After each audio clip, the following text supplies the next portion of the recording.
तर रशियाचा सर्वात मोठा थर्मोन्यूक्लिअर बॉम्ब झार, ज्याची ओळख आहे सन ऑफ सॅटर्न, सैतानाचा पुत्र, तो जर मुंबईवर टाकला तर काय होईल? इन दॅट केस 7 किलोमीटर रेडियसचा फायरबॉल तयार होईल. पूर्ण मुंबई फ्लॅट होईल. कदाचित अरबी समुद्राचा भाग होईल. 1 कोटी लोक जागेवर खाक होतील. हीट वेव्ह उत्तरेला वसईपर्यंत, दक्षिणेला अलिबागपर्यंत, तर पश्चिमेला कर्जत लोणावळ्यापर्यंत पसरेल. या हीट वेव्हमुळे तापमान प्रचंड वाढेल. सर्व जळू शकणाऱ्या सगळ्या वस्तूंना आग लागेल. आगीची चक्रीवादळ तयार होतील. 70-80 किलोमीटर उंचीचा मशरूम क्लाउड तयार होईल. दिल्लीतल्या माणसाला उघड्या डोळ्यांनी दिसेल इतका मोठा हा ब्लास्ट असेल. या ब्लास्टची शॉक वेव्ह 3 वेळा पृथ्वीच्या प्रदक्षिणा मारल्या इतक्या कपॅसिटीची असेल.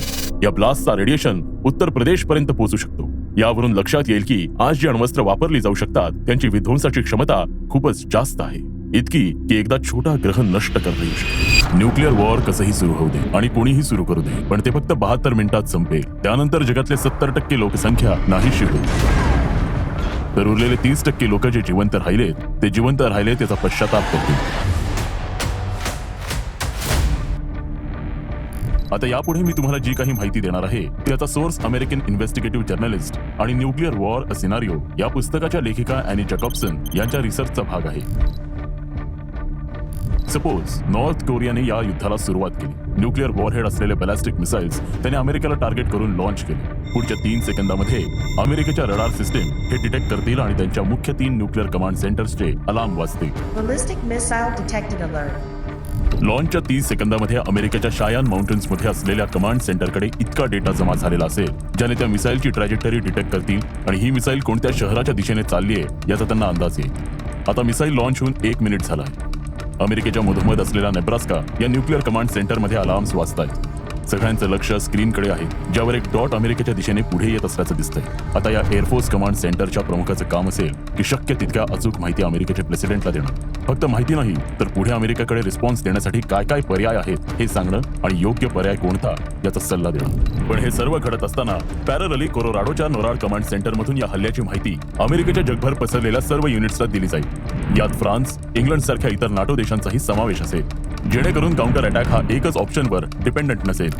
न्यूक मिसाईल लॉन्च होऊन आता 3 मिनिटं झाली आहेत. आता सर्व सूत्र वॉशिंग्टन DC मध्ये असलेल्या पेंटागॉनच्या काही किलोमीटर खाली असलेल्या बंकर मधल्या नॅशनल मिलिटरी कमांड सेंटरच्या हातात असतील. इथे डिफेन्स सेक्रेटरी व्हिडिओ कॉन्फरन्सिंग वरून इतर सर्व प्रमुख कमांड सेंटरच्या प्रमुखांबरोबर एकदा फायनल डिस्कस करतील आणि शेवटी ऑर्डर देतील. It's time to connect the president. North कोरियाने न्यूक्लिअर मिसाईल लॉन्च केलंय. ही माहिती मिळताच प्रेसिडेंटने नॅशनल ॲडवायझरचा सल्ला घेऊन पुढची ऑर्डर देणं अपेक्षित आहे. पण त्यासाठी त्यांच्याकडे फक्त 6 मिनिटांची विंडो आहे. रशिया, चीन सारख्या देशांना याच वेळात संपर्क करायचा प्रयत्न होती. मुळात अणुयुद्ध टाळण्यासाठी एक प्रभावी व्यवस्था अस्तित्वात आहे. त्याला न्यूक्लिअर डिटरंट म्हणलं जातं. यात आंतरराष्ट्रीय व्यापार, एकमेकांवर अवलंबून असणं, UNचा रोल, अशा अनेक गोष्टी आहेत. पण ही सर्व व्यवस्था जर फेल गेली आणि एखाद्या देशाने दुसऱ्या देशावर हल्ला करून अणुयुद्धाला सुरुवात केली तर मात्र ती एक अशी चेन रिॲक्शन असेल ज्यात जिवंत वाचलेल्या लोकांना मृतांचा हेवा वाटेल. इथे एक गोष्ट सांगितली पाहिजे की जर खरंच नॉर्थ कोरियाने हल्ला करायचं ठरवलं तर ते फक्त एक मिसाईल नाही पाठवणार, ते ऑल आउट हल्ला करतील. यात कोरियाने अनेक महत्त्वाच्या शहरांना त्यातल्या त्यात प्रमुख कमांड सेंटरना टार्गेट करून हल्ला करेल. याची जाणीव असल्याने अनेक अण्वस्त्रधारी देश attack on launch policy follow करतात. म्हणजे शत्रू देशाची मिसाईल त्यांच्यापर्यंत पोहोचायच्या आधी काउंटर अटॅक झाला पाहिजे. इन दॅट केस सर्वच कमांड सेंटरमध्ये बसलेल्या सर्वांना हे माहिती आहे की नाव द प्रेसिडेंट मस्ट ऍक्ट.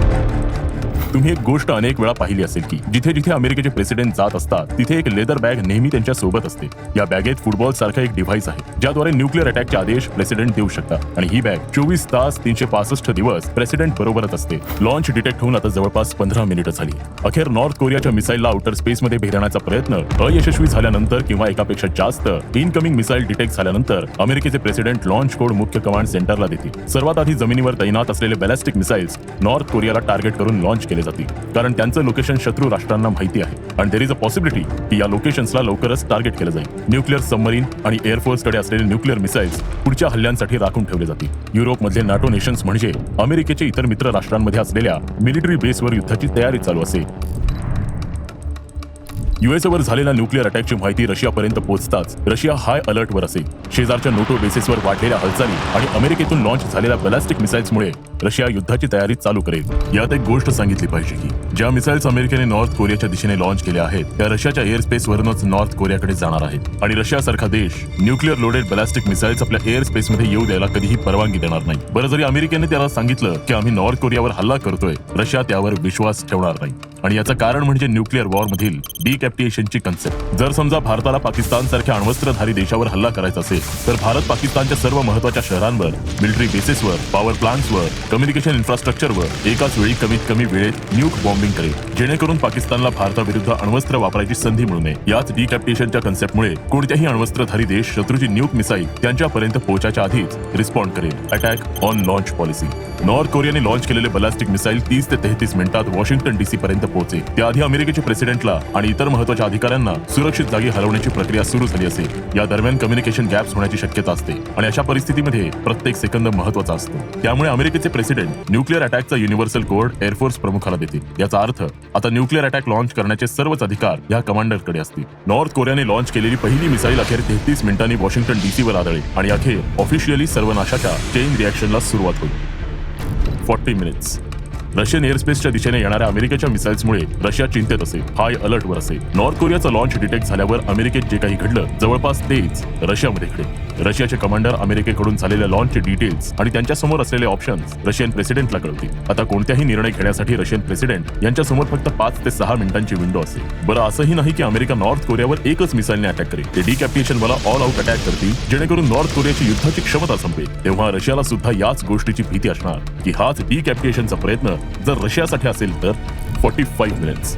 आधीच रशियाच्या एअरस्पेसच्या दिशेने येणाऱ्या 100+ न्यूक्लिअर लोडेड बॅलिस्टिक मिसाईल्स, त्यात वॉशिंग्टन डीसी मध्ये झालेला न्यूक्लिअर ब्लास्टची माहिती जेव्हा रशियन प्रेसिडेंट पर्यंत पोहोचेल, रशिया वेळ वाया घालवणार नाही आणि रशिया त्यांच्या न्यूक्लिअर मिसाईल्स अमेरिकेच्या दिशेने लॉन्च करेल. एकाच हल्ल्यात अमेरिकेची युद्ध करायची क्षमता नष्ट करायचा त्यांचा प्रयत्न असेल आणि त्यासाठी 300 ते 400 न्यूक लोडेड वॉर हेड असणाऱ्या मिसाईल्स अमेरिकेच्या दिशेने झेपवतील. रशियाकडे जगातले सर्वात विध्वंसक अण्वस्त्र आहे. त्यातल्या त्यात रशियाची सर्वात विध्वंसक बॅलिस्टिक मिसाईल म्हणजे त्सार बॉम्ब.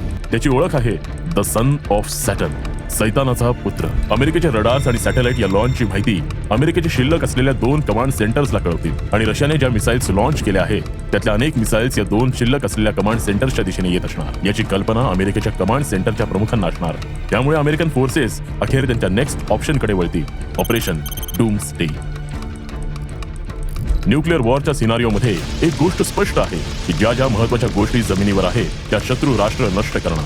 त्यामुळे अमेरिकेचा कंट्रोल रूमची जागा आता डूम्सडे प्लेनने घेतली. दिस इज अ ह्यूज एअरप्लेन.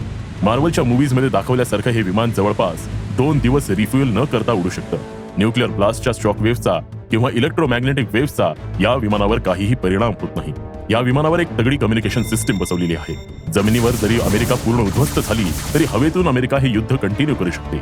रशियाकडून येणाऱ्या शेकडो मिसाईल्समुळे अमेरिकेला एक गोष्ट स्पष्ट होईल की रशिया डिकॅप्टिएशन अटेम्प्ट करत आहे. त्यामुळे अमेरिका सुद्धा त्याच स्केलवर रिस्पॉन्ड करेल. युरोपात असलेले नाटो बेसेसवरून शेकडो न्यूक मिसाईल्स रशियाच्या दिशेने झेपावतील.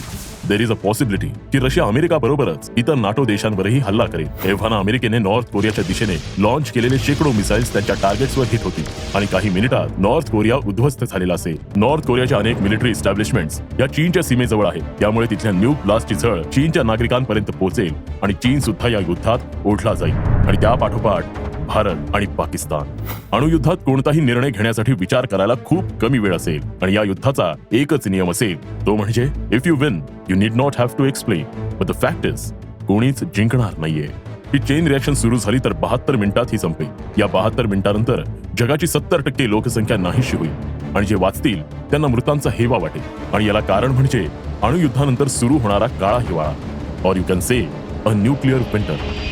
जर समजा भारत आणि पाकिस्तानचं युद्ध झालं आणि या युद्धात दोन्ही देशांनी त्यांच्याकडे असलेले सर्व अणुबॉम्ब एकमेकांवर टाकले तरी त्याचा विध्वंस हा या 2 देशांपर्यंत मर्यादित राहणार नाही. न्यूक्लिअर ब्लास्ट नंतर जे रेडिओ ऍक्टिव्ह क्लाउड्स बनतील ते काही तासांमध्येच ढगांच्याही वर एक लेअर बनवतील.